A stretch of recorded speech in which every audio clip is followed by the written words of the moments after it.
Good evening and welcome. I am Amarachi Ubani. Tonight, Vice President Yemi Osinbajo seeks greater cooperation among Lake Chad Basin countries towards protecting people displaced by Boko Haram insurgency in the region. Nobel laureate Professor Wole Soyinka describes Niger Delta Avengers attacks on oil installations in the region as senseless. Federal government embarks on ambitious job creation scheme, begins recruitment of 500,000 unemployed graduates as teachers. And Eritrean man suspected to be the kingpin of migrant smuggling operation from Africa to Europe is extradited to Italy.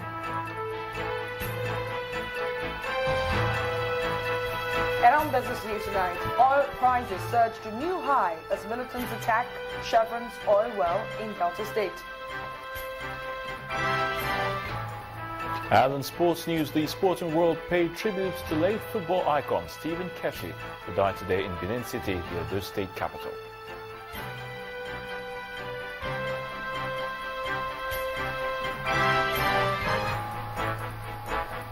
I'm Gloria Umezuke, and from Abuja, the Federal Executive Council directs all ministries, departments and parastatals to speed up the processes for the release of their capital budgets to facilitate reactivation of the economy.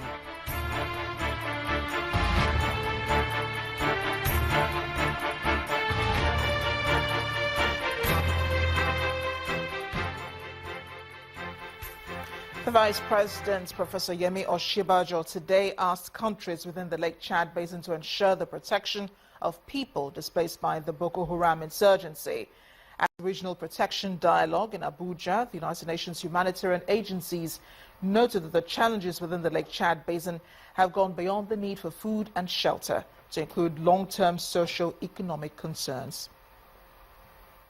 At this regional meeting, which has brought together heads of government and security of Lake Chad Basin countries and donor countries, international and humanitarian organizations, the task at hand is to review common concerns about the protection of populations affected by the Boko Haram insurgency in the region, particularly refugees and the internally displaced. The United Nations Refugee Agency, UNHCR, mainly involved in humanitarian intervention in the region, is wary of the new humanitarian challenges in the Lake Chad Basin as victory mounts over the insurgency. It's violence, it's the erratic, arbitrary nature of conflict. It's the kidnapping that takes place. It's the family separation. It's the lack of documentation. These are all indeed protection problems. And if, for instance, documentation is not addressed, there is a huge issue about access to services. There could even be a risk of statelessness. But there is a need to pay attention to some issues now, such as the fast demographic growth in cities harboring displaced persons and possible implosions that may arise from the long-term challenge of displacements. Forced displacement of poor rural communities to urban settings. The long-term challenge is how humanitarian actors and development practitioners can collaborate to manage the city of Maiduguri, to manage the trade challenge, the infrastructure challenge, how to get all these kids in school. Because the governor of Maiduguri, or of Borno State, I should say, his real challenge is that Maiduguri has grown from 1 million people to 2.6 million people overnight. And many, many, many of these people will not go home. Notwithstanding the numerous complex protection challenges in the region, Nigeria Vice President Professor Yemi Osinbajo says the Lake Chad Basin governments cannot afford to fail. If, as it is, the expectation and hope of the millions who have entrusted power into our hands, we rise to the occasion, rally ourselves, friendly nations and compatriots in the development community, this looming darkness will only be the precursor to a glorious new dawn. We simply cannot afford to fail. Comprehensive action plans for all levels of government of affected countries are expected at the end of this meeting, as well as a map of international support towards responding to the most urgent needs of these affected populations. Omelogo Nadi Channels Television News. The Niger Delta Avengers has confirmed reports a crude oil well belonging to Chevron Nigeria Limited. It blew up today on a Twitter feed. It writes that it destroyed a well RMP-20 belonging to Chevron, located 20 meters away from DB Flow Station in Warri North Local Government Area of Delta State. The group tweeted that it has rejected an offer to start talks with the government to end a series of attacks on oil facilities. The attacks come in spite of the declaration of a 2-week ceasefire. Meanwhile, Nobel laureate Professor Wole Soyinka has described the attacks on oil installation in the Niger Delta as senseless. Professor Soyinka told Channels Television that unlike the movement for the emancipation of the Niger Delta, he's yet to find out exactly what the Niger Delta Avengers really want. The Niger Delta Avengers have claimed responsibility for recent attacks on infrastructure in the oil-rich region, crippling oil production. I was involved with the MEND, the attempt to dialogue with MEND under Jonathan, and I see a very great difference between the line of action of NDA, the Nigerian, and MEND, and I have not fully grasped the political direction of this NDA. So I do not think I should comment at this stage until I actually understand what their political destination is. So I want to be very cautious there. With MEND, they had an agenda, they had a program. I knew a number of their leaders. They came to see me.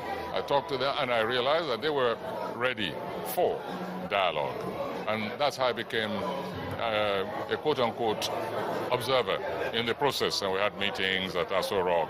We have this one, I'm not yet sure just what they're about, apart from just destroying their pipelines. I have not seen their agenda. I don't know what really is their ultimate goal. Is it secession? Is it resource control? I have not, and I think very few people really have had a chance to even grasp what their political agenda is. There's nobody who wants an economic condition destroyed. No, obviously not. I mean, I deplore this reckless, bombing of pipeline. There's no question at all about that. Nobel laureate Professor Wole Soyinka. In other news, the Senate has summoned the Minister of Labour, the Central Bank Governor, and Chief Executives of commercial banks to give reasons for the ongoing massive retrenchments in banks. The chairman of the Senate Committee on Banking Institutions, Senator Rafiu Ibrahim, says a sack of workers has continued in spite of a directive by the Minister of Labour and Productivity to desist from the action. The Senate has directed its Committee on Banking and Finance to resolve the matter with the relevant agencies and report back after 4 weeks.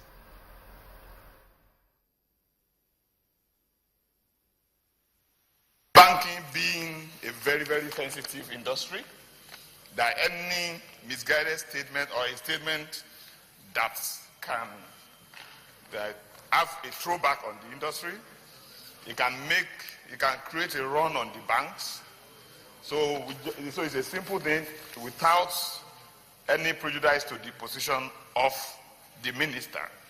I want to, as the chairman of the Senate Committee on Banking, Insurance and Other Financial Institutions, for us to be able to invite the minister, the central bank and the banks to know if they are talking at all about retrenchment and what will happen, noting that all the banks in Nigeria are private companies or quoted companies.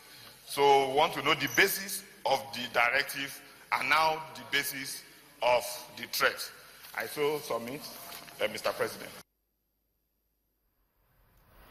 The Inspector General of Police's Intelligence Response Team and the Kaduna State Command today arrested 4 suspects in connection with the kidnap and subsequent murder of an army officer, Colonel Samaila Yunusa, in Kaduna on March 27, 2016. The IGP's IRT deployed the technical and human intelligence assets of the force, which led to the arrest of a prison warder identified as Abdullahi Adamu, who is a close associate of one of the prime suspects. Items recovered by the police from the gang include one AK-47 rifle, 2 pistols, 1 sports utility vehicle, and documents of 6 houses located in Anambra State.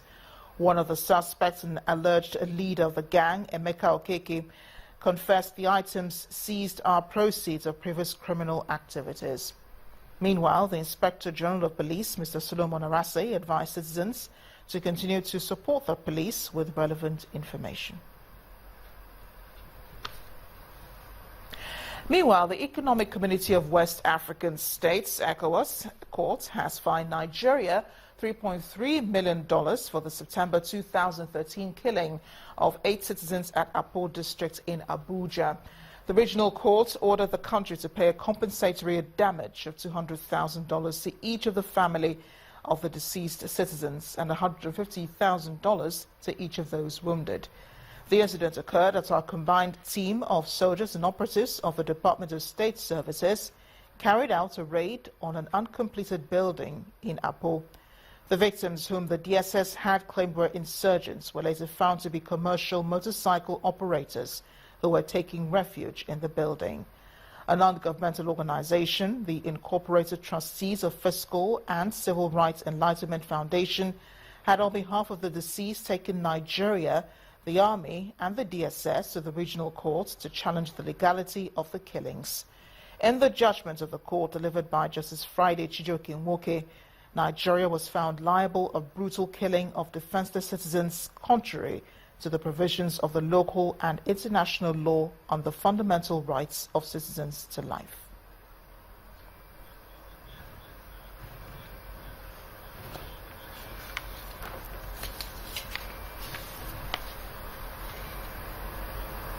In part 2, after the break, we look further into the situation in the Niger Delta, with the Niger Delta Avengers blowing up pipelines. Joining us on the news at 10 will be the Special Advisor to the President on Niger Delta Affairs and Coordinator of the Presidential Amnesty Program, retired Brigadier General Paul Goro. Join us again.